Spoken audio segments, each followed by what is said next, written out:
Cup champions, Confederation Cup trophy holders, European champions, best of the best. If this is the enemy Australia, tonight our Socceroos need all the mates they can muster.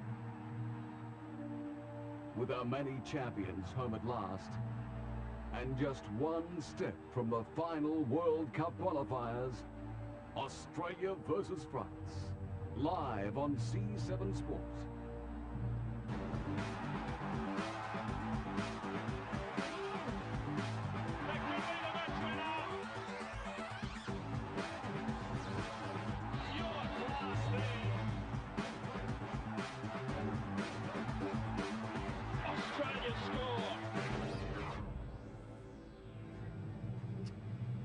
Hello and welcome everyone to the MCG. The crowd is rolling in here on a wet old night in Melbourne town, but they're here to see some great soccer, and that's exactly what we're going to see. It's Australia versus France, and Paul Wade, the dampness, the wet, it's not going to keep the spirits down, is it? Oh, look, as a footballer, you love this sort of weather. Well, I used to anyway, but for the fans, it can only be held in one place to see the fans actually come out, and that's Melbourne. That's what we've got. It is the G. It's a beautiful surface, the best team in the world. It's a perfect scenario. It is. And down on the sideline for us, getting a little bit wet, is Craig Foster, former Socceroo. How is it down there? Well, it's a perfect scenario for you two gentlemen, I'm sure. You're in a lovely warm media box up there. I can assure you down here at sideline level it's very, very wet and quite chilly. But as you say, Paul Wade, rightly so, that it won't affect the players and it will not affect the game, I can assure you of that. The majority of our team and the French side comes from Europe, or most of them play in Britain, and they will be relishing this weather tonight. All right, we'll talk more about the Australia and France teams in a moment with Wadey and also Fozzie. But our commentator for tonight's match is Paul Williams. Yes, thanks, Greg. Well, without a doubt, this is the most vital, friendly international Australia have ever played. Frank Farina is hoping that Mark Viduka and Harry Kewell will be the missing links in his World Cup campaign. Tonight, Harry Kewell will play just behind Viduka, very much in a free role, free to go wherever he can to cause havoc to the French defenders. In a similar role for the French, and they have got some wonderful players on show tonight. Zinedine Zidane, the $130 million man, will play in the number 10 shirt for them. Keep your eye open too. I'm looking forward to seeing David Trezeguet, one of the best strikers in the world. And at the back, in goal, Fabien Barthez. 1 minute brilliant, 1 minute disastrous, completely erratic. He's a true character, and we're looking forward to seeing this whole world champion team in action. Should be a terrific game. I hope you enjoy. Back to you. Thank you, Paul. Good calling tonight. Wadey, the Australian team are here. The French side are here. Now, the Socceroos have been waiting. It's been a build-up. They arrived in Australia only a few days ago, but they've had it long enough to get here and bond together. Well, that's all that it's about. There they are getting off the bus. Mile Sturjovski, Stan Lazaridis, what an important job he's got to do tonight. And I just wonder what's going through their minds. Some of the big loudmouths in the squad will be a little bit quiet because this is a moment of real nerves. They just want to get out there and play football. There's David Zrilic, who plays his football for Unterhaching in the German Bundesliga. So this is probably the best strike force that Australia's ever had. And if we ever are going to qualify for this World Cup, we have to go through and put the ball in the back of the net. Well, there's the French side warming up, and the Australians were giving them a few jeers too as they walked out onto the pitch. Head-to-head, Australia and France in the last 10 years or so, it's been a game each. Yeah, it has. They were very fortunate actually in 1994 in atrocious conditions, and then back in the Confederations Cup in 2001, it was a very disciplined performance by the Socceroos, and they deserved everything they got. In fact, we surprised them on those two matches in both occasions. Now, you played in '94 in Japan, and this was a miserable night. It rained for 2 days beforehand, and as you'll see by the highlights, the water just sat on the top. There's certainly no MCG surface where the water runs away on this one. That's Jean-Pierre Papin, who misses this penalty. Zelko Kalak in goal gets a great touch to it. But the unfortunate thing was they beat us 1-0, and it was Cantona with his head who popped the ball over the 7'2" Zelko Kalak, and that was the end of the ball game. But we earned respect that night. The French media were saying, how many is it going to be? 7, 8, 9? In the end, it was 1. And I think that's what surprised them. And then in 2001 in the Confederations Cup, I think we stunned the world, didn't we? Well, we had our fair share of luck. That's Leboeuf, big centre-back, you know. You expect people like him to put that in the back of the net. So we'll need a bit of luck tonight, Craig Foster.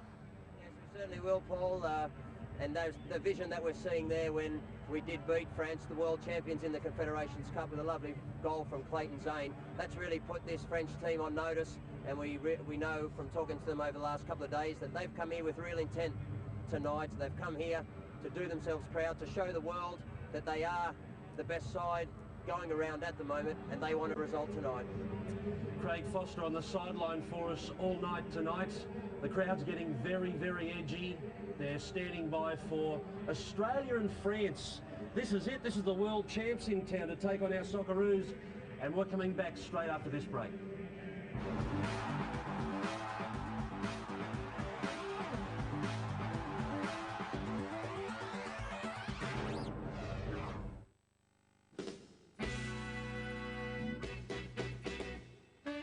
And something again puts him off. Puts him off. Well, that's a cheeky little shot. Oh, give us a smile. Smile. Give us a smile. Thank you. Wonderful. Marvellous. Something again puts him off. My goodness. Did you see that? Thank you. Football's about to rock. Put on your best ripped black t-shirt and get ready to bang that head. Because this month on Behind the Music, we've got the lowdown on two of music's hardest rocking acts. It was just hard and down and fast and mean. The Thunder from Down Under, Agataka, and Jersey's multi-platinum quintet, Bon Jovi, plus Sinead O'Connor and TLC. This month on Behind the Music, 8:30 Tuesdays on O.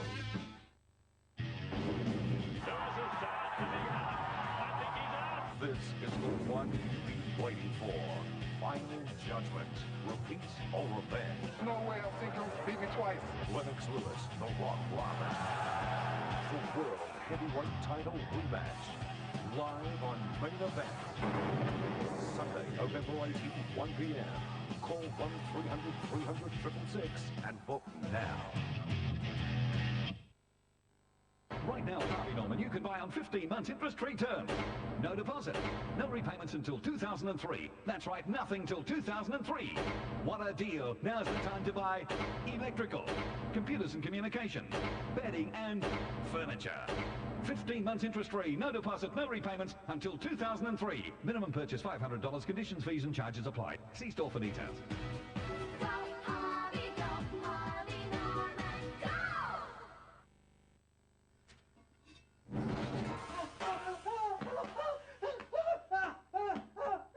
Something remind you to phone New Zealand?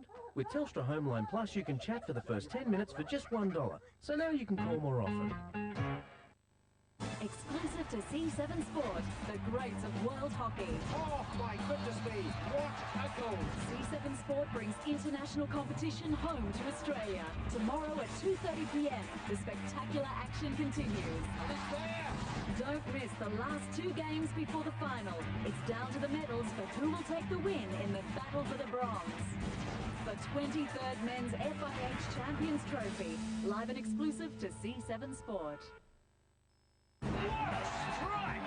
Sensational! For all the news on and off the field in the hottest National Soccer League season yet, catch Soccer Central Monday night on C7 Sport.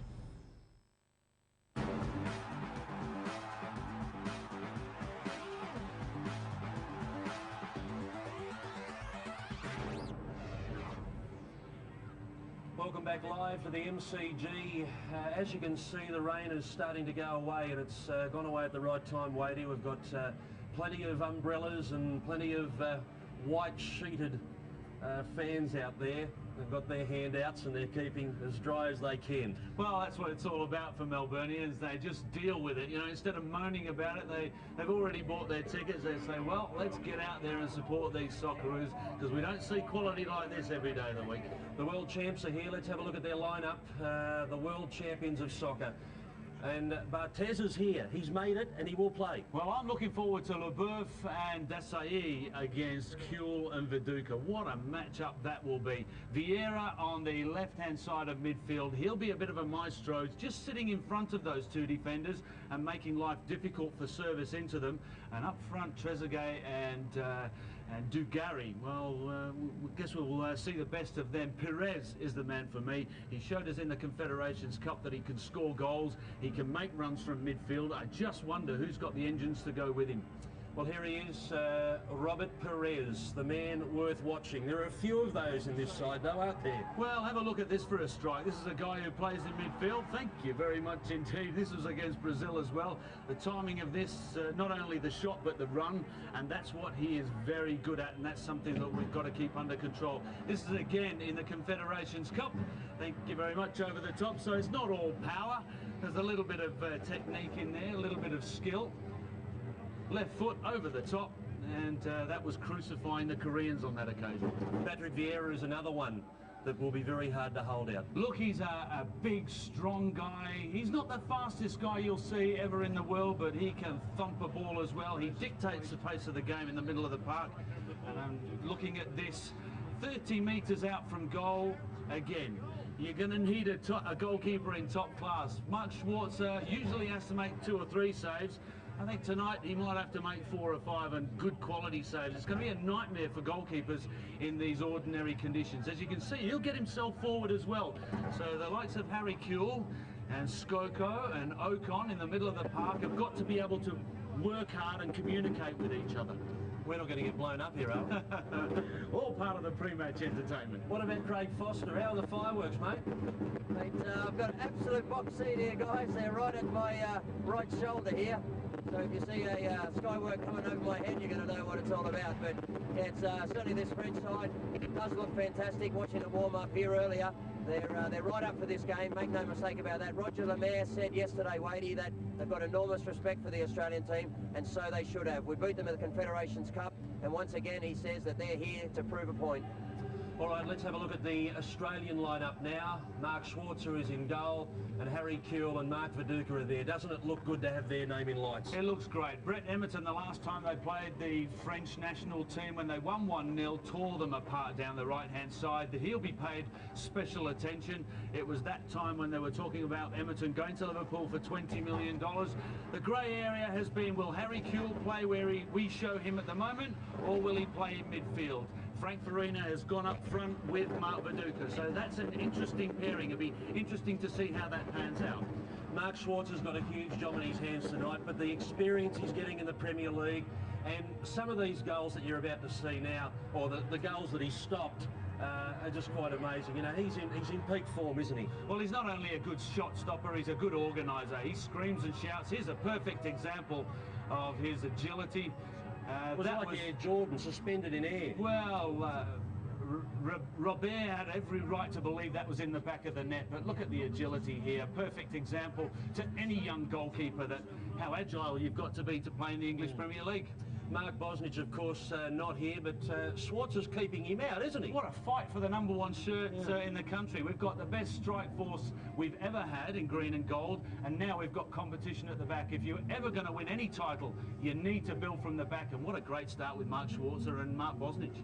All right, let's hear what the coach has to say. Frank Farina. Frank, the big moment's finally arrived. They've been happy with the team preparation. Yeah, it's been a bit hectic in the last few days, but everyone's looking forward to it.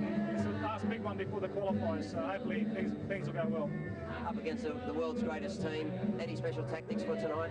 Yeah, look, we're going to play in a similar manner that we played against them in Korea. They play pretty much virtually 3 up front with one in behind the striker and then 2 deep line midfielders. So we'll be getting Emerton and Lazaridis in terms of defensive duties to be pushing up nice and early, and Harry Kuehl will drop into the midfield to form a trio, if you like. But once we win possession, he'll be pushing forward. So hopefully we'll be able to frustrate them and cause a few problems of their own.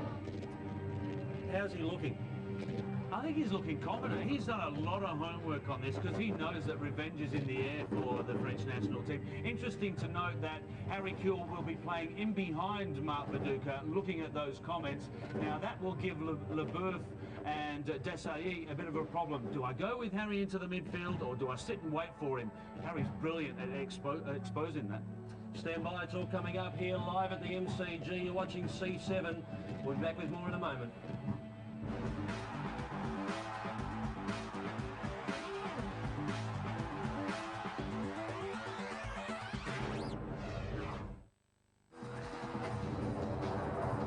That's gone. One behind. Punched away for 4 runs. And he's taken the catch. Such a beautiful delivery. Terrific job. That's 4 runs. Informative, challenging, always controversial. Great bowling. Delivered with a touch of humour. And the Wicket, live Tuesday night at 7:30 on C7 Sport.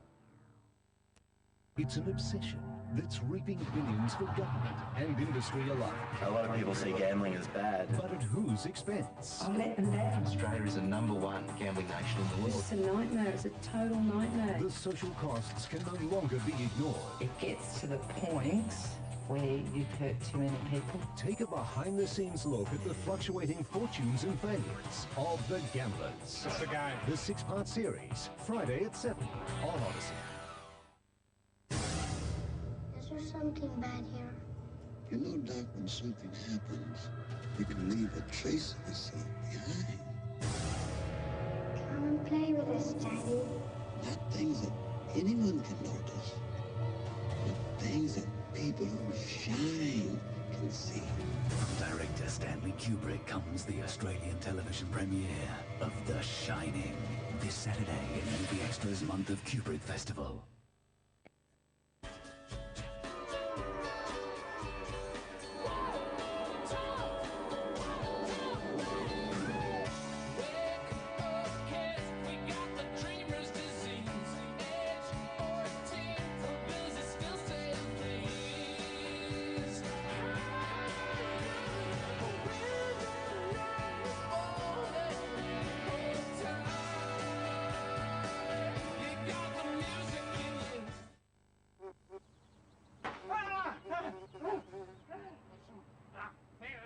Something remind you to phone Hong Kong?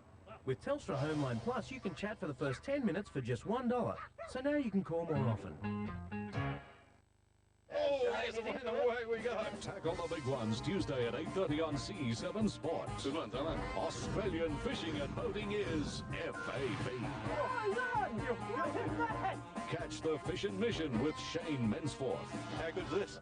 And the top touring tips with Irene Varley. There's stats to do, so let's get to it. The latest and greatest in the water and on the sand. Get hooked. FAB.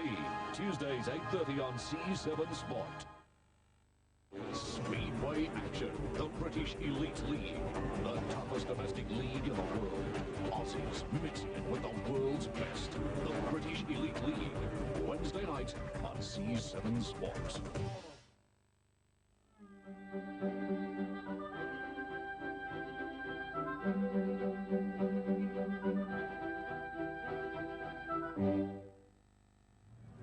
Well, I wonder if the French team have seen beautiful Melbourne.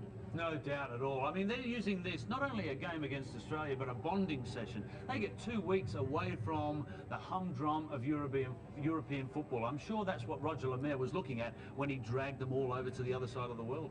We're getting very, very close. The Socceroos and the French teams ready to come onto the field, and the crowd is... oh, they've been waiting for this for a long, long time, and even the wet weather hasn't kept them away. They're just starting to fill all the seats here at the MCG. Those white jackets were handed out by the MCG staff just to keep them a little bit dry. The fireworks are being cleared. As you can see, a number of people on the pitch, and what they're doing is cleaning up the fireworks and all the residue that was left because there was quite a fireworks spectacular. So they're all doing their job. And there's the French supporters. They've come to see their world champions, their world champs that maybe they're seeing for the first time. French people living here in Australia. Well, we are multicultural, aren't we? There's bound to be French, Swedes, Aussies, you name it, we've got it, and they'll come out and support whichever country they were born with or their parents were born in. And of course, the Australians wearing the green and gold. The last post being played high atop the MCG grandstand above the scoreboard. Flags at half-mast.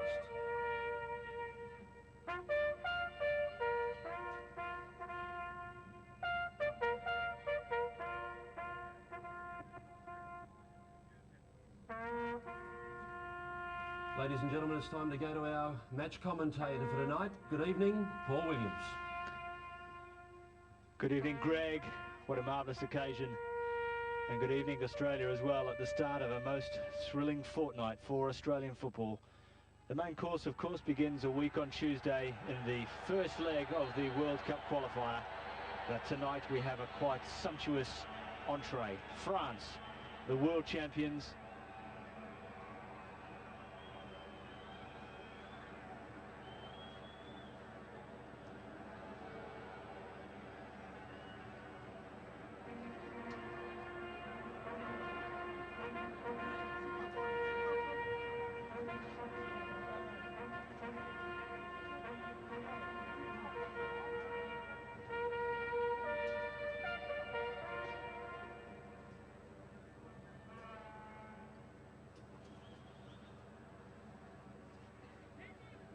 Ladies and gentlemen, would you please thank the servicemen and women of Australia's Defence Forces.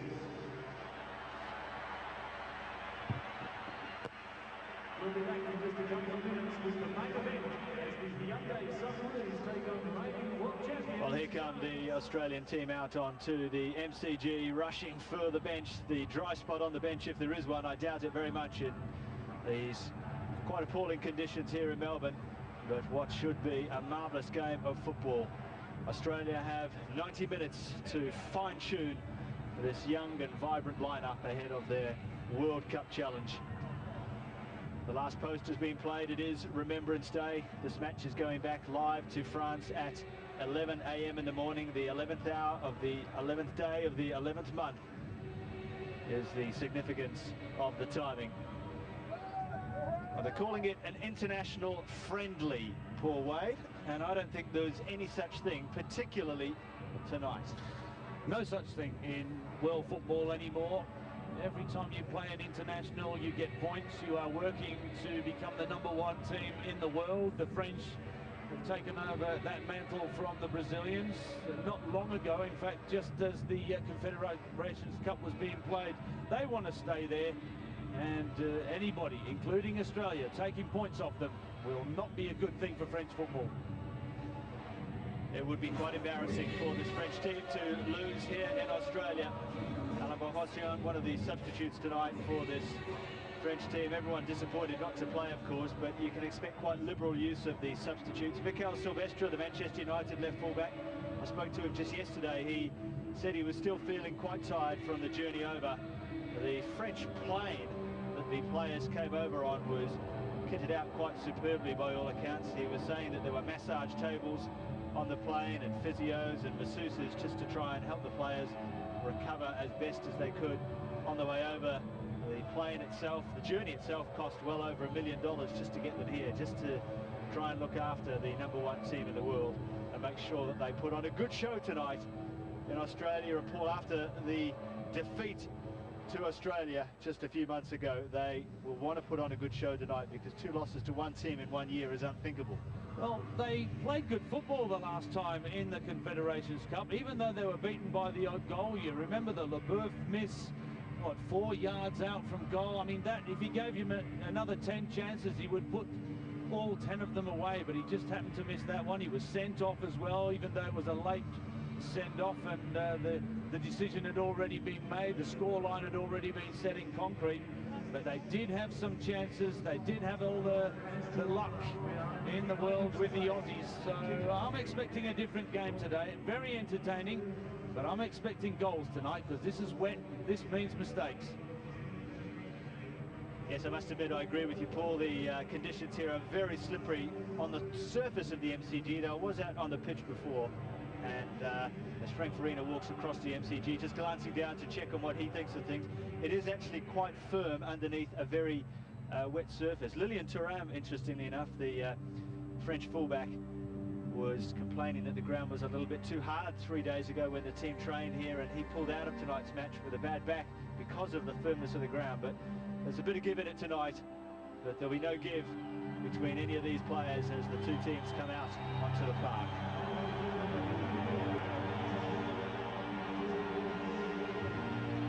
The MCG roar goes up. Brett Everton, singled out by Roger Lemaire, the French coach, the other day as a player with an enormous future and one that they're really worried about. They'll be worried about the Australian number 10 as well, Harry Kewell, back in the green and gold for the first time in, well, almost 2 years now. Harry promised us some tricks during the week, Paul. I mean, he thought he was going to be up against Lilian Thuram. He hasn't. He's got Christian Caramber. To my mind, Caramber is nowhere near the player Thuram is. So we'll see what he can come up with. I read an article just recently that Pele wrote, and he was mentioning Mark Viduka and Harry Kewell and how important those two players were to Australian football. Even he realised it's not the number one code of football in this country, but he said on the back of those two, he said this all could change, and I totally agree with him. Well, Harry Kewell in an interesting role tonight, playing behind Mark Viduka. I'll ask you about that in just a moment, Paul, because there's lots of tactical implications of that for defenders. Do they mark one attacker? We'll talk about that shortly, but let's just take in some of this colour here. Despite the fact it's a miserable night, it is also a wonderful night too for Australian football.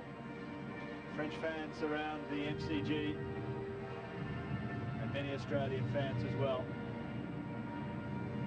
Marcel Desailly, the French captain, Simon Mikolev, the referee tonight, Paul Ocon with the armband on for Australia. We've become so used to that. He's really has taken to that captaincy like a duck to water. He's a quality player in the middle of the park, as cool as a cucumber. When anybody closes him down, he doesn't run away, he doesn't give the ball away very much. And that's what you need, somebody who can control the pace of the game. Mind you, he's up against the footballer of the year in Zinedine Zidane. It'll be an interesting battle, that one. Who's going to do a lot of the defensive work? I can't imagine either of them would relish it. Yeah, a lot of great matchups in this contest tonight. Interestingly, there, Ian Knopp, the chairman of Soccer Australia, shaking hands with players after the latest bit. But let's take in the national anthems.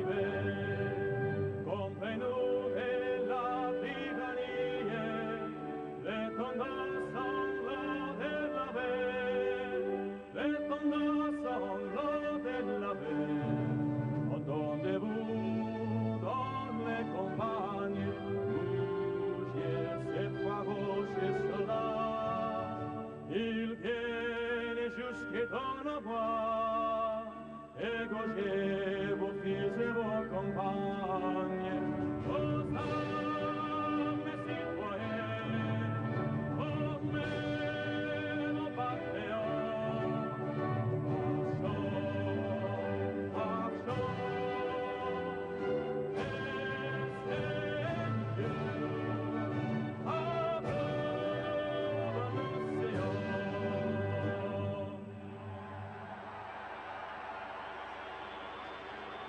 one of the most recognised national anthems in the world.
magnificent, the noise around the MCG at the end of the national anthems. Now the real deal begins as Australia take on France.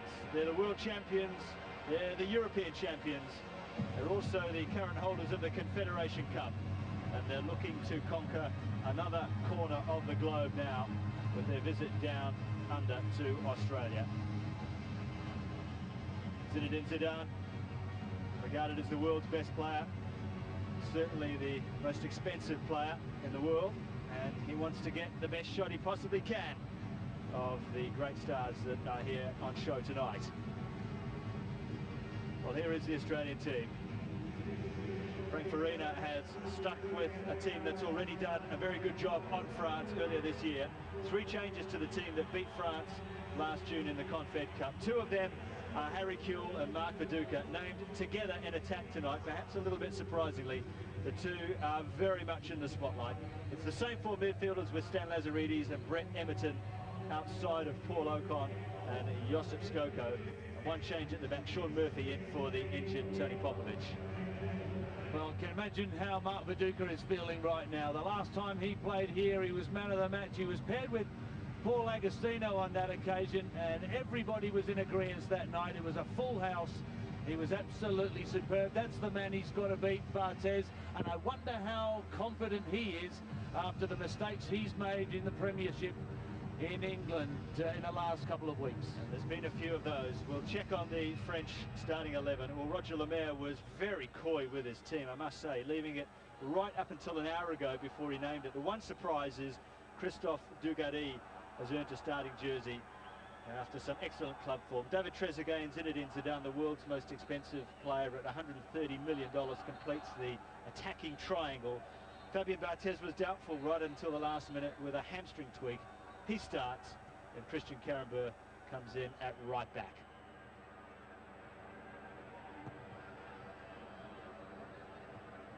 Well, what can you say about this man? 2 goals in a World Cup final to give a 3-0 victory for France over Brazil in 1998. And Simon Micallef is the man in charge of tonight's match. A big occasion too for the 2 assistants, Kevin Humphreys and Ben Wilson. We've been waiting a long time for this one. France in the all-white, Australia in the green and gold. Kewell and Viduka leading the charge, not just in this match, but in the World Cup games coming up as well. Are they the final 2 pieces in Frank Farina's World Cup jigsaw? A surprise, many being named as the 2 strikers tonight, but Harry Kewell will play behind Mark Viduka in a withdrawn role with a free rein to go where he pleases. He was expected to play on the left-hand side of midfield where he plays for his club team, Leeds United. But a tactical switch by Farina just a couple of days ago, and I'll ask you straight away, Paul Wade, what you think of that situation. Well, I think if you actually played him up alongside Mark Viduka, he is just going to be man-marked by 2 of the better markers in the world, Desailly and Leboeuf. So to drop him into that midfield come striking position, you create doubts. When you create doubts, you give him a little bit of room, Harry Kewell, he just might do a little bit more damage, and I'm sure that's what Frank Farina was thinking when he made this decision. Well, there you go, the first roar for a French mistake. Marcel Desailly, the French captain, with a very wayward pass, and the crowd really enjoyed that one. It'll take some time to settle into this game just because of the conditions. Desailly plays it out wide to Vincent Condela, the left fullback, and Zidane with the first glimpse of his little touch. Another one there from Dugarry. They play the game a certain way, the French, and they play to win, but they also play to entertain.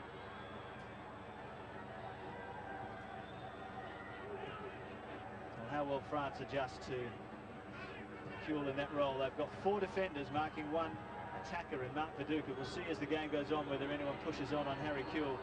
They've had all the possession so far. We're 2 minutes in. Australia have barely had a touch. On the same token, France haven't gone anywhere. Now they just play a long ball. Karambert.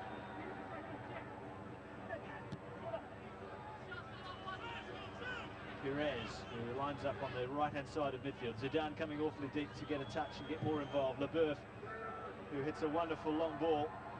Kevin Muscat was putting in a challenge there. This is Trezeguet, Vieira, Zidane. Well, Australia will be aware of the lack of danger on Mark Schwartz's goal. They'll still want to get into the game. Every player wants to get an early touch and get a pass away, and they can't get near the ball at the moment. It's quite daunting, isn't it? I mean, you almost think that you can get a touch and then they give it out wide or back to somebody else first time.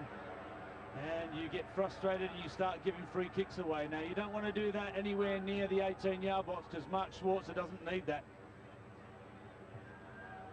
It was predictable that one player or another would soon put on a foul, and here's a corner to France.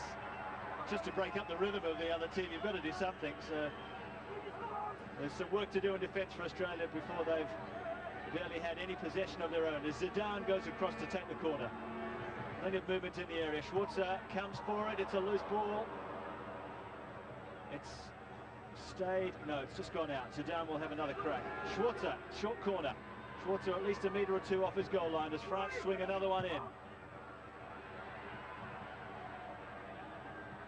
Makaleli, Dugarry out wide to Zidane. Ocon, the two captains, as Desailly stays forward. And Ocon with a challenge there to win the ball with determination. It's an early storm to weather for this Australian team.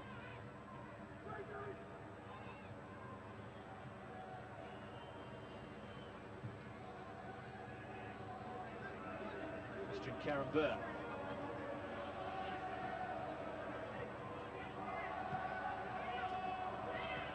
Vieira, who is a midfielder, will come deep, he'll push forward. He's got a real hard edge to his game as well as some brilliant subtlety as well. He's probably the most all-round midfielder in Britain at the moment. Australia get a throw-in. What a relief that will be. Even though all the possession has been France's, Paul, I don't think Frank Farina will be too worried at this stage. How do you feel about that? Well, look, they haven't really done anything in that front third, and I think that's where Frank Farina will be starting to get worried if that's what starts happening. One thing that happened the last time when they played in the Confederations Cup, that the Australians did keep possession. Now, Aussie teams of the past have struggled to do that. Now, the quality of this team, I'm expecting them to keep the ball a little bit longer.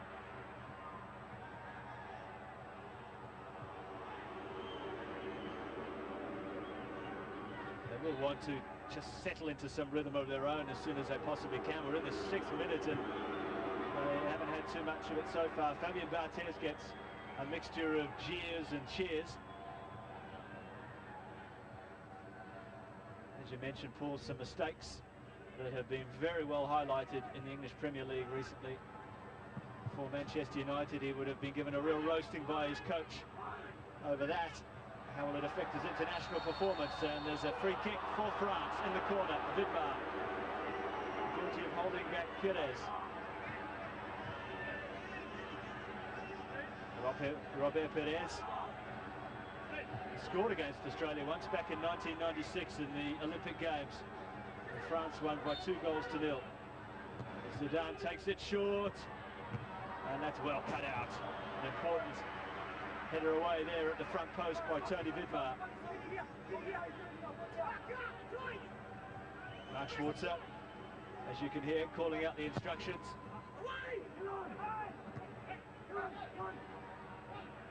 Here it takes over, still Australia waiting to get out of first gear, but they've got a lucky break there, no foul given, and they break forward. There are plenty of players forward too for the green and gold.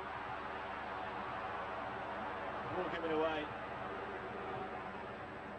Amazingly there were 2 on the left and 2 on the right of Mark Viduka, and the ball's been won back. Cool, just poking away at the ball. France have it back.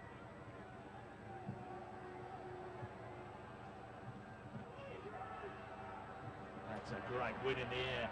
At the back by Moore.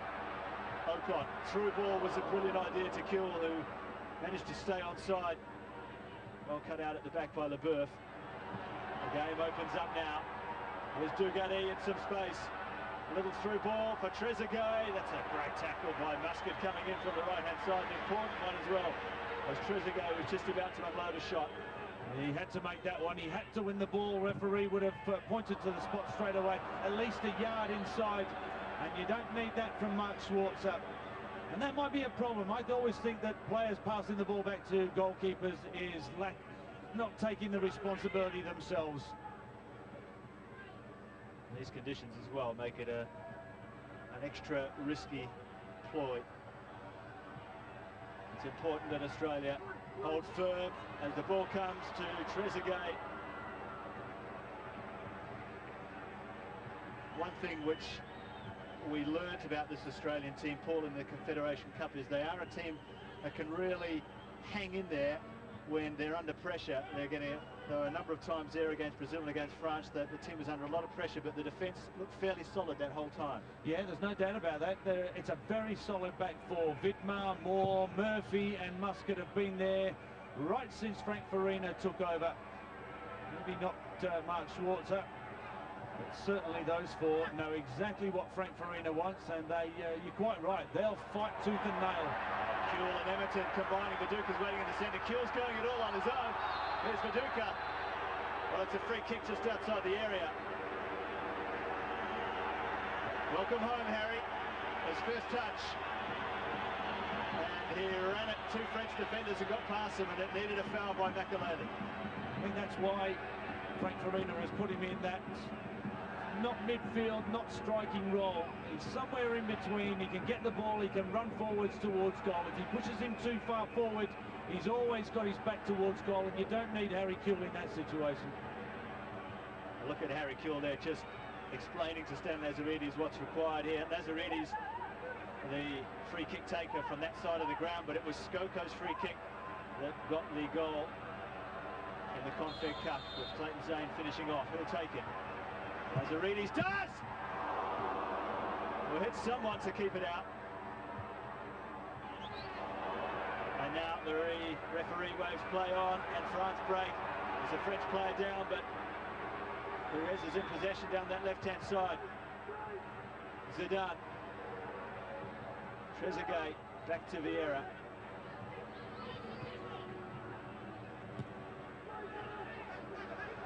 Pressure forcing France back.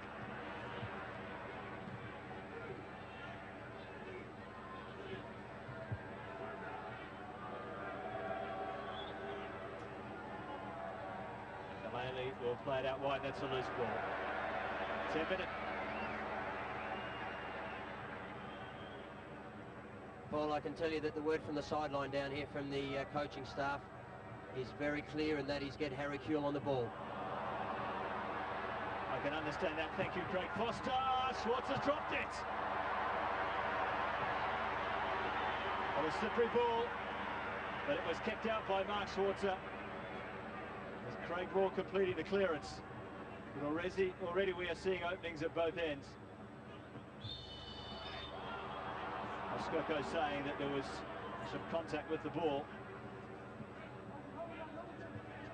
Like a number of Australian players still trying to work his way into the game.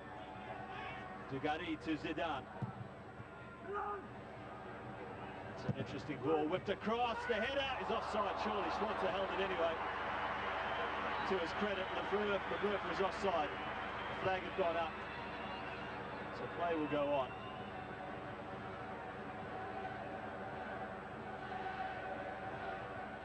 Viduka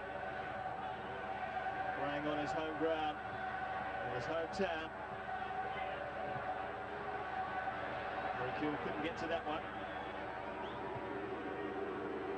Fabian Barthez again with a mixed response from this crowd. Zidane, what a wonderful turn that was, just glided away from Skoko.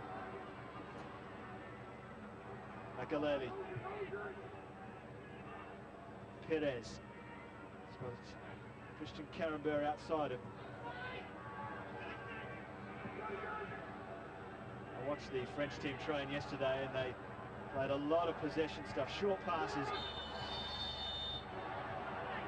maintaining possession, and they've won a free kick here after the foul on Trezeguet. They want to try and keep these free kicks to a minimum. I mean that is obvious because the height difference between the French team and the Aussies stands out when you get the likes of Leboeuf and Desailly going forward, and you've got Vieira up there as well. All of these boys well over 6'4", 5", and any balls knocked into that 18-yard box are going to be difficult to handle.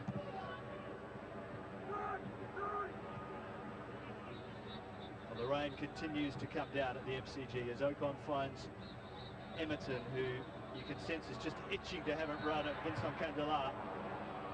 Kuhl's ball just cut out. Zidane on the ball now. Trezeguet, Zidane. Ocon prepared to commit himself to the tackle to try and win the ball. It doesn't come off. This is Bugatti fouled.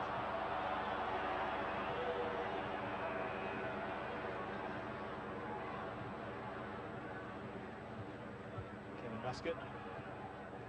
That's beaten by a quicker opponent there in Christophe Dugarry. He made his international debut against Australia. Dugarry in that 1994 French win by a goal to nil. Zidane whips one in. Schwarzer, solid as a rock. Very solid at the back, Paul, and thankfully so for Mark Schwarzer. But it's a very dangerous game we're playing, isn't it, Paul Wade? We're going to give away free kicks outside the box like we have done in the first opening minutes. Then at some point, Zidane, the greatest player in the world, will make us pay. He certainly will. He's a quality free kick taker. I don't know, I mean, that one was given away by Kevin Muscat. It's difficult for the boys. They're going to find it hard to keep their feet. These French team are very tricky on the ball, as you can see already. It needs a bit of patience. Here's where the problem lies. Zidane on his own, well cut out. Australia have some players forward. One of them is Kuhl. It was just cut out by Patrick Vieira. Well, the shape of the game is really quite apparent. Australia having to sit back, soak it up, and when they do get the ball, they'll want to attack Roger Lemaire's side very quickly on their counter-attack. They've got the players to do it as well, with Kuhl and Emerton, real high-octane players.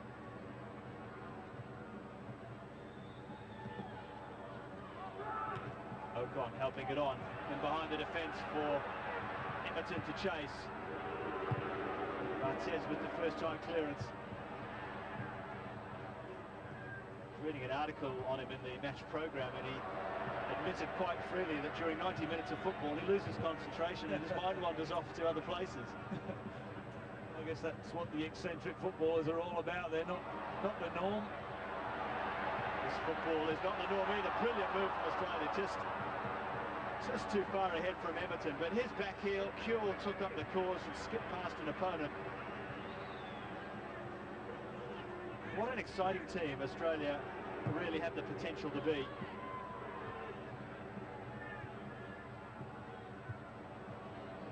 Ocon goes back to Schwarzer.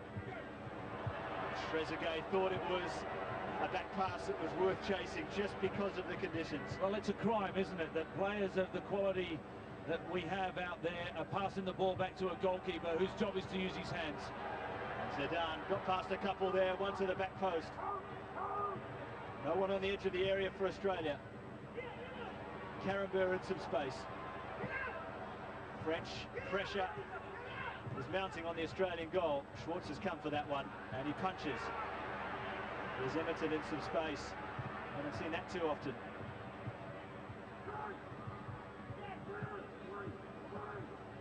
Muscat with the call away by Schwarzer. Viduka just tried to chest it down to Harry Kuhl there.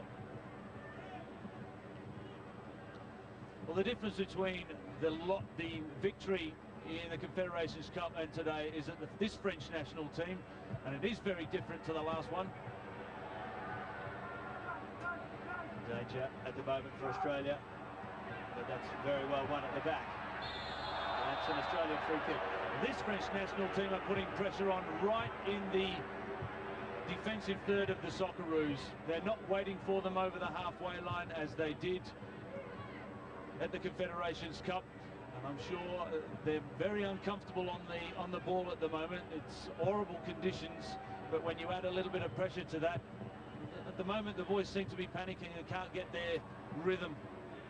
I think it's in midfield, Wadey, where we're losing the battle at the moment. We're outnumbered in there, and Paul Ocon and Josip Skoko are doing it very tough. Yeah. They've got 2 on 3, and when Zidane's getting on the ball, he's causing all sorts of problem for us. They're keeping good width also, and Christian Karambou in particular out wide on, and Jugari on the left, causing us a lot of problems. Zidane always causing problems. That will be an Australian free kick. What's the possible solution to that outnumbered situation, Craig? Perhaps bring Lazaridis in or get Harry to drop a bit deeper just temporarily to help out. What do you think? Correct. When you play 4-4-2, you've only got 2 in the centre of the park, and if you are outnumbered, Paul, you need to shuffle. It's almost a chance for Harry Kuehl with his speed, but you need to shuffle, and we need to bring Lazaridis in when it's on the left-hand side and bring Emmett in when it's on this side.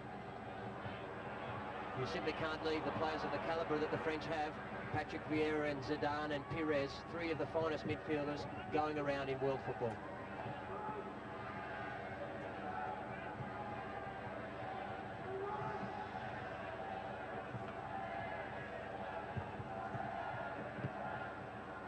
Makaleli to meet the ball.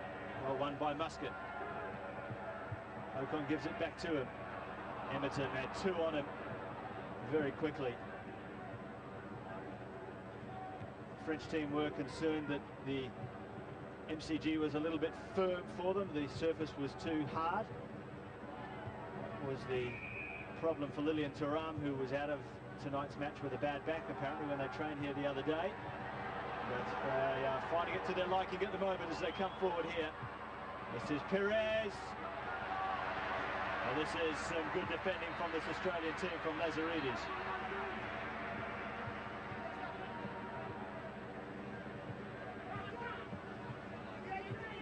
Very crucial that contact with the ball was made. And in the spirit, well, that's the only friendly thing I've seen so far. Lazaridis helped him up. As Pires takes the corner, Schwarzer comes. Loose ball. Zidane can't get over the ball.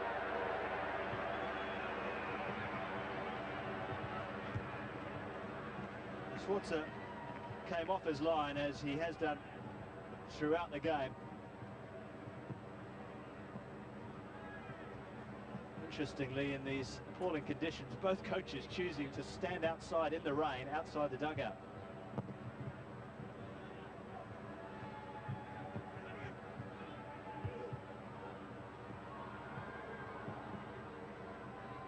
Jugari with a little flick to Perez and gets it back. Australia got a touch in there, and Ocon wins the ball. He is the main ball winner and ball contester in the centre of the midfield at the moment.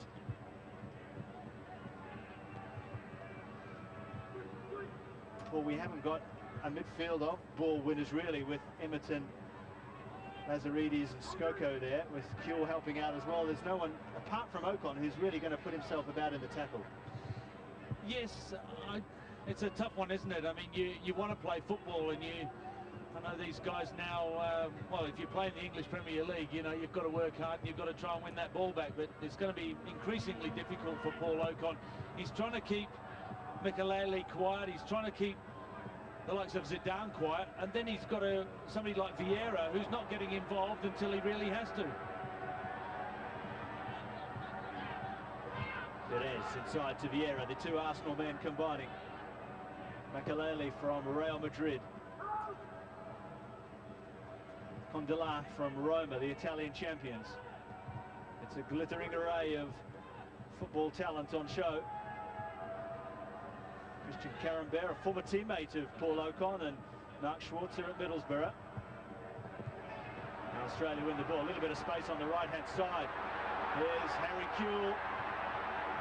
They'll fancy a go at the French defenders. Emerton supporting, onside. Kuehl again. Knew the player was there. That's great awareness. Harry Kuehl flicking it on. Looking at the referee for some assistance there.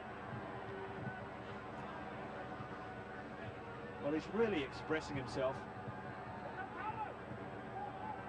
which is always exciting for the fans.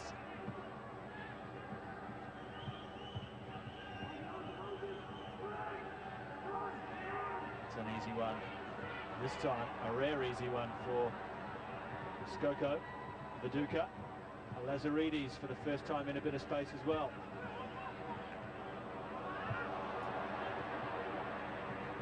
Patrick Vieira is winning everything and controlling a lot as well for France. He and Zidane as Australia win it back. Now they're starting to win a few more of those challenges. Lazaridis with a chance to lengthen the stride. Still going Lazaridis. Vieira again getting a touch on the ball. That's going to run out for a French stroke. Still 0-0.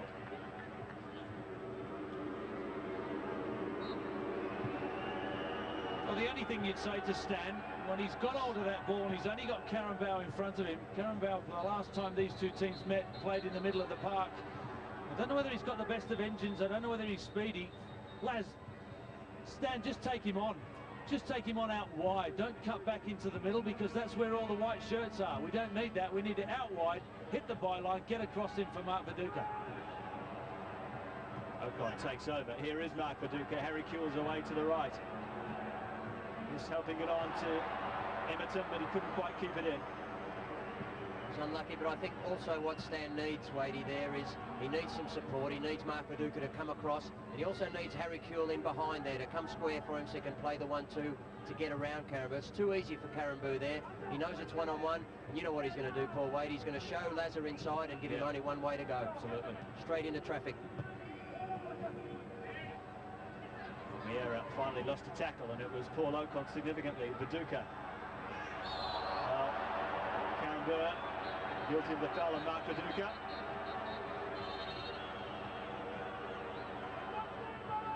Viduka copped a wrap around the ankles for his trouble there. We'll see if there was, well, there was some contact with the ball, no doubt, as well as the player. Those tackles, of course, are going to happen in these conditions tonight, Paul, aren't they? And rightfully so. I think Simon Micallef is going to show a good part of discretion tonight. Well, he's very understanding. He knows he's been there, done that. Lazaridis in the area trying to do a bit of himself.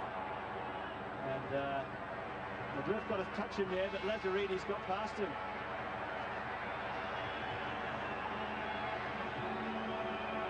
Well, Harry Kewell was expected to play in that wide left midfield role. Lazaridis got the nod, and he's a sort of wholehearted player. He's never let his country down. Zidane glides past one, helps it on to another. Trezeguet gave it back. Zidane said, I was never going to get that. He was never going to get it because Craig Moore, being just as experienced, wouldn't let him run past him. You can see he's giving Craig Moore a bit of a look now. Skoko, Kewell. Well, a little foul there, but play will go on. That's definitely a foul.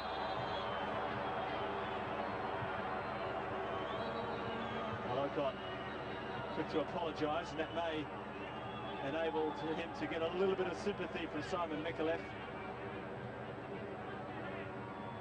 It was late. Ocon being spoken to by the referee now.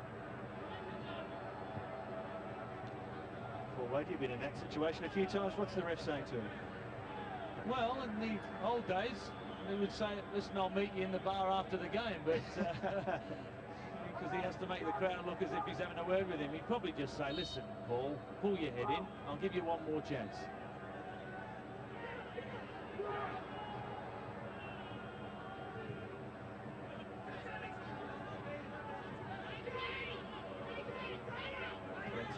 Six minutes gone here at the MCG.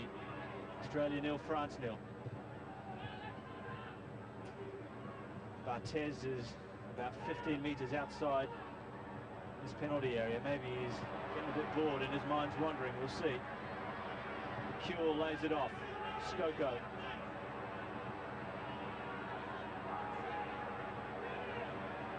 Lazaridis has got nowhere really to go. Running out of options. Moore gives him one at the back. Here's Sean Murphy. Playing with a little bandage around the knee, Sean Murphy. Has had some tendinitis all season. Hasn't missed a game for his club, Sheffield United. That's a wayward one from Skoko. Zidane just waiting there and wins it. Now a break for Lazaridis. Have a go, that's what the crowd want. He showed a little bit too much of the ball there to Carambau, but That was his intention. There's no cover on Karambeu there, interestingly. We've seen that a couple of times. Some space in behind the French fullback. They're leaving him exposed, aren't they? Stan's just got to be a little bit more confident, a bit more positive. Take him on again.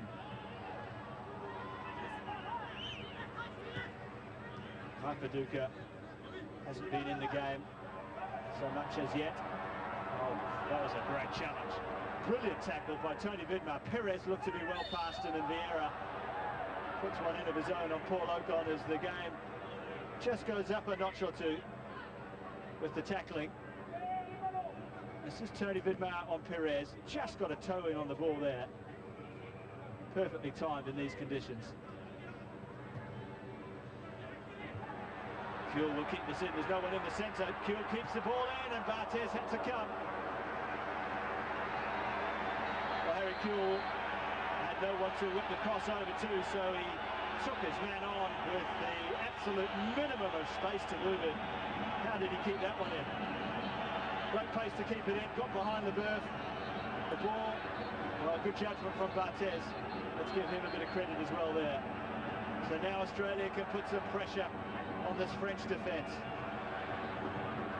Lazaridis, Zidane, what a casual clearance that was. Breaking free nicely.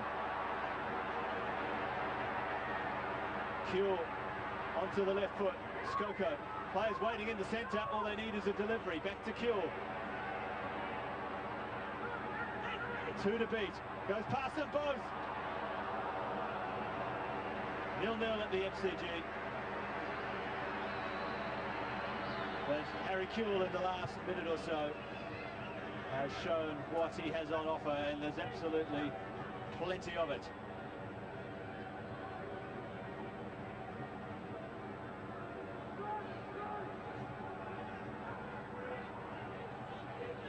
Ocon goes back. Ball with the first-time ball to Tony Vidmar. That's a nice, thoughtful pass to Viduka. Can he hold it up? Not easy in these conditions with a big burly defender behind you.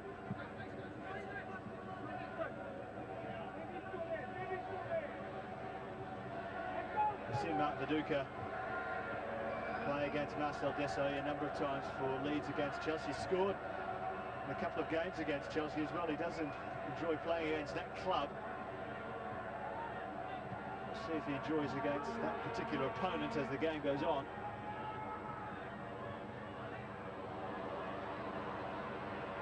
Zidane able to turn on a sixpence, as they say, and the ball is still in. It's across the goal. Lazaridis at the back post. No French player there, which was fortunate.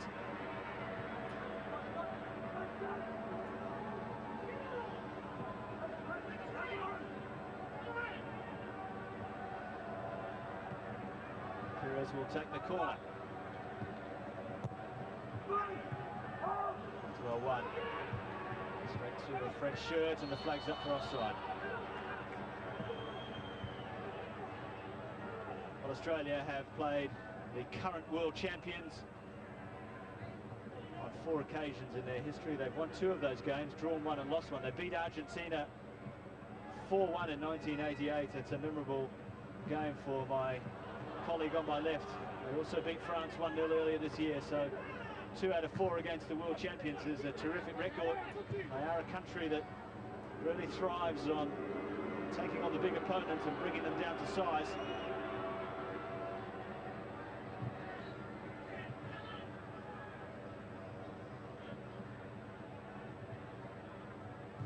Seem to be dropping very deep, Paul Wade, don't we? And starting defending really in our own half.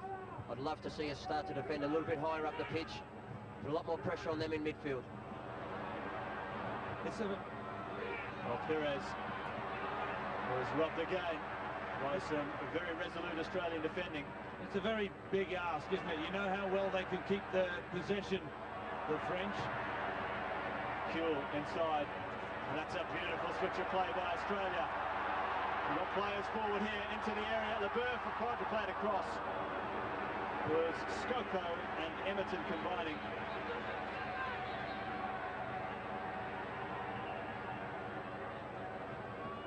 You commit yourself forward and you try and take the ball off them in their defensive third. And knowing how well they can keep possession, they're just going to play the balls all over you. And there's big spaces in between the defence and the goalkeeper because they've moved out. The Socceroos have moved out, I mean. And it's just the sort of space that Trezeguet and Zidane can run into and start creating problems. Oh, how quick did Zidane just move the ball on them when there was a player right on him. What can he come up with this time? Unpredictable, without a doubt. That's a great ball. Pulled it back, coming in, Makaleli! Well, that's a fine move. Zidane very much at the heart of it, conducting the French orchestra, and Makaleli trying to finish it off. Great layback from Dugarry. Makaleli over the bar.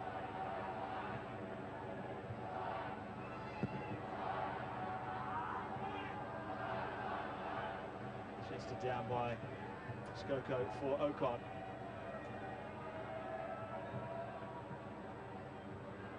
Well done to Kuhl. Not too much on for him, so he thought he'd try and surprise Barthez.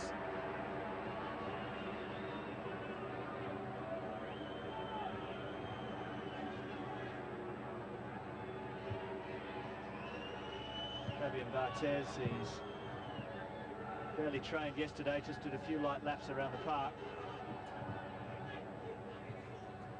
Tweaked his hammy a couple of days prior to that, and there was real concerns that he wouldn't play. He was left right till this afternoon before they made that decision. France still have the ball, away by Sean Murphy. Always takes up that position at the near post on that side of the park. It's very hard to get past. Murphy again coming in here with Muscat. That was a foul on Kevin Muscat.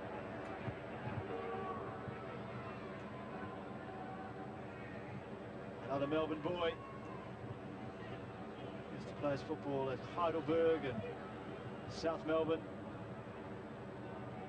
Now he's captain of Wolverhampton Wanderers, who are currently top of the English First Division.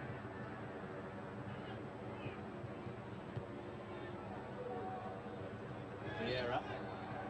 The referee was right on the spot there to see what was happening there. A smile from Harry Kuhl. So he asking Vieira to push up.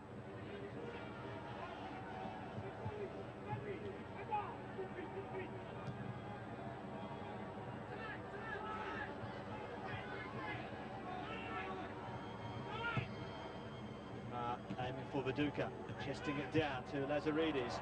Flagged is well and truly out. Kuhl's offside.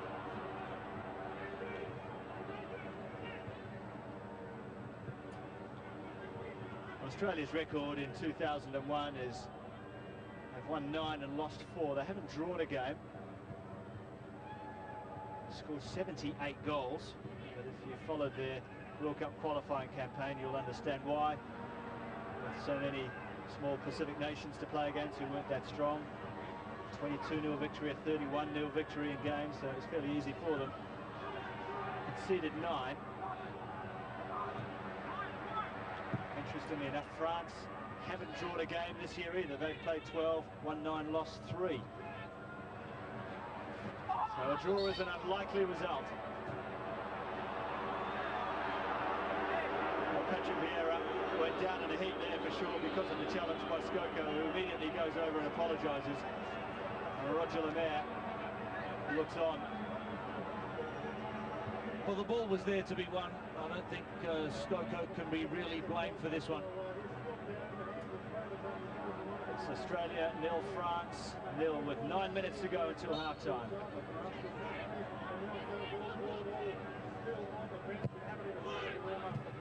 So Skoko slid in. Well, it was a genuine attempt at the ball. As Harry Kuhl, a little touch on. Onside! Oh, touched over by Barthez.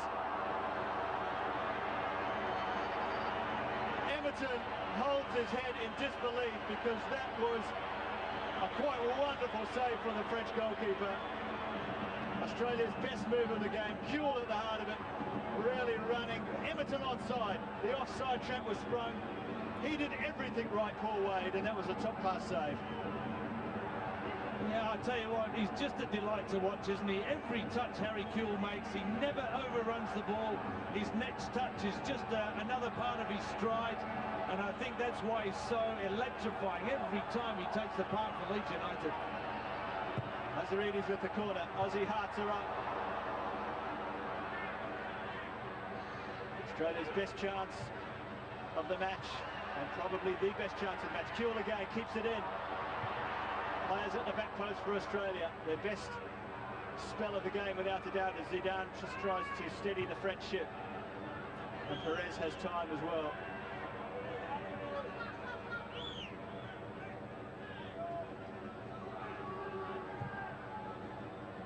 Well, if there's a question mark about Barthez's fitness coming into the game, that question has been answered. France in a flash. Come down the other end, and it's an easy one for Schwarzer. Well, there are only a few highlights for the Socceroos in this first 45 minutes, but that Harry Kewell run has to be one of them.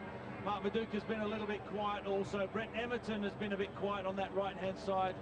Stan Lazaridis has had the ball a few times, but I'd like to see him a little bit wider, force the issue, get the ball out wide to him rather than coming inside. Let Tony Vidmar do a little bit more work defensively and allow Stan to get forward.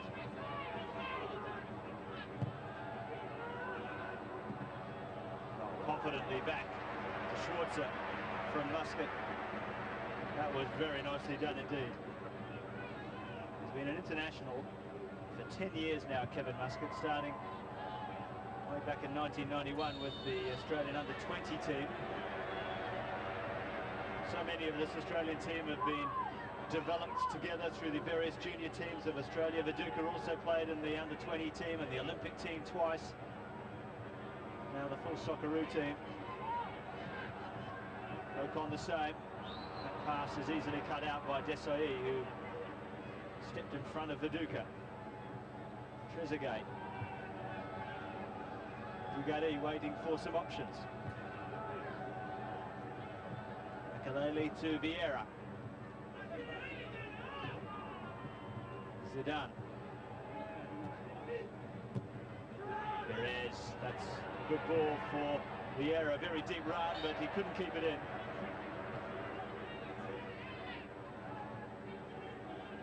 Patrick Vieira hasn't scored for Arsenal this year. Trying to get forward to at least score for his country.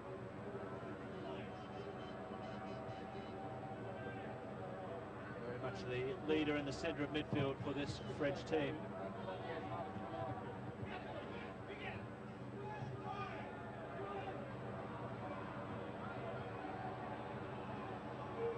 Murphy to Ocon with a very quick layoff to Craig Moore. He's got plenty of space to move into if he wants to. Lazaridis, well, the flag's up for offside there.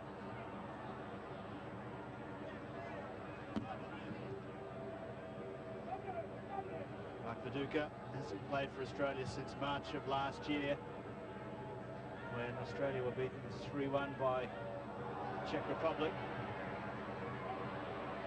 He's just started to get into scoring mood in the English Premier League as well.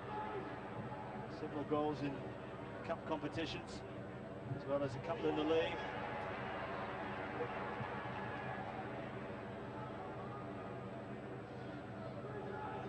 Leeds United coach David O'Leary was saying that he was hoping that Viduka and Kewell would come back and really explode on for the rest of the season, like Viduka did last year when he came back to Australia for the Olympics. He went back to England and just could not stop scoring for Leeds United. Emerton, another one of those brilliant back heels. Ocon, Emerton's running through. Ocon holds the ball up. Now Emerton, time to turn. Viduka's waiting in the centre. That will be an Australian corner.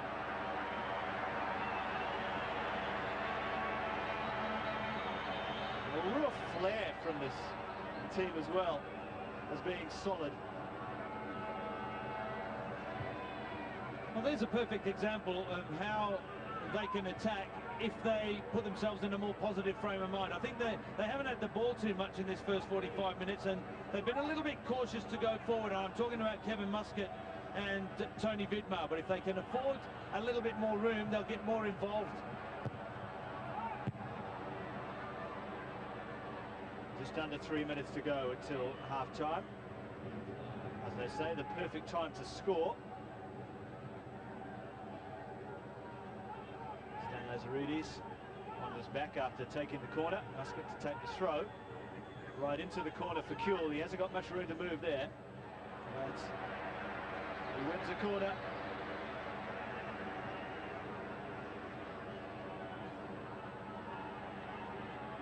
He's 23 years of age now. We forget that when Harry first made his mark internationally, it was 4 years ago in the World Cup qualifiers. He scored in the home leg and in the away leg against Iran. What's happened to him since then? As the corner comes in, they've got to play in the near post! An Australian goal just before half-time. What a moment for Craig Moore!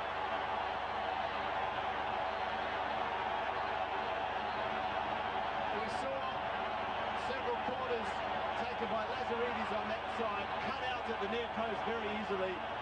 Australia moved the player in front of the first French defender. The flick on came, and what an unlikely scorer, but what a delighted scorer in Craig Moore. Well, I was starting to get concerned about the delivery from the corners from Stan Lazaridis. But I think it was Tony Vidmar who got his head to it, just flicked it on the slightest of flicks. And the rest was done. But you get a lucky break in football. The ball came back off the post when they played him in the Confederations Cup, and Clayton Zane was there. Lazaridis. Here's Harry Kuehl. Well, there were around 65,000 people right on their toes as Kuehl came in for the volley. Everyone was up. Lazaridis is free on the left for the first time in a game. On the wrong foot really for Kuehl, but he's still got plenty of meat on the shot. And here come France. Perez, as the game comes to life just before the break. And that will be a corner.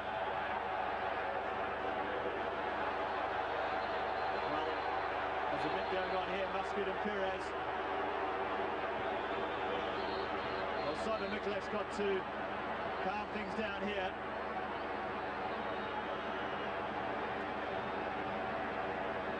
Well, Perez and Muscat are going toe-to-toe.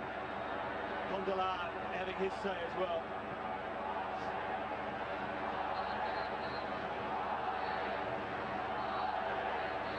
This is the friendly we were talking about. This is how much it means to both of these teams. Especially the French now, they've gone 1 goal down. When you see the way Craig Moore was looking at Patrick Vieira, there was nothing calming down about those comments. It was a look of, take me on if you dare, from Moore. Well, Vieira went back off, that's for sure. None of these players will as the corner comes in. The shot comes in, it was away. Perez fired one in, it was not hit cleanly. Zidane, plenty of French players forward. It'll be another corner. We've had over a minute of time added on. And there is the half-time whistle. Australia survive a late scare. But they provided a late moment themselves when Craig Moore ran home a header from an Australian set piece. The crowd went up, the MCG roar was heard, and Australia go in at half-time ahead of the world champions. Australia 1, France 0.